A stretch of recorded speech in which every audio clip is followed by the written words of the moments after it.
রমজানের আগেই বিদায় নিলেন ইউনূস স্যার। অপূর্ণ স্বপ্ন, অসমাপ্ত লড়াই, ইতিহাস তাকে কি ভুলবে?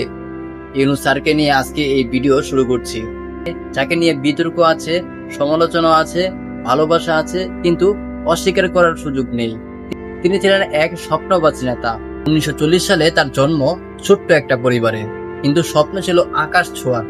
চট্টগ্রাম বিশ্ববিদ্যালয়ে অধ্যাপক থেকে শুরু করে গ্রামের দরিদ্র মানুষের হাতে ক্ষুদ্র ঋণ পৌঁছিয়ে দেন। এই চিন্তা থেকে জন্ম নেয় গ্রামীণ ব্যাংক।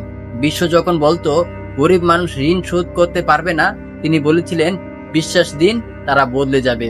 2006 সালে তিনি পেলেন নোবেল শান্তি পুরস্কার। বাংলাদেশের নাম বিশ্ব মঞ্চে উজ্জ্বল হলো। তিনি শুধু দেশের ভিতরে না, বাইরের দেশগুলোর সাথে সম্পর্ক গড়েছিলেন, যেমন যুক্তরাষ্ট্র, ইউরোপ, জাতিসংঘ।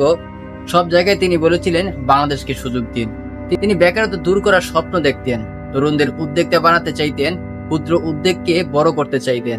কিন্তু প্রশ্ন হলো, তারা সব ইচ্ছে কি বাস্তবায়ন হয়েছিল? না, তিনি অনেক ক্ষেত্রে ব্যর্থ হয়েছিলেন।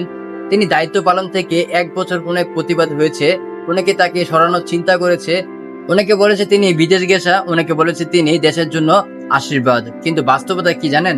কিছু উদ্যোগ সফল হয়েছিল, কিন্তু রাজনৈতিক বিরোধিতা, প্রশাসনের জটিলতা, অর্থনৈতিক চাপ সবকিছু মিলিয়ে অনেক পরিকল্পনা অপূর্ণ হয়ে যায়।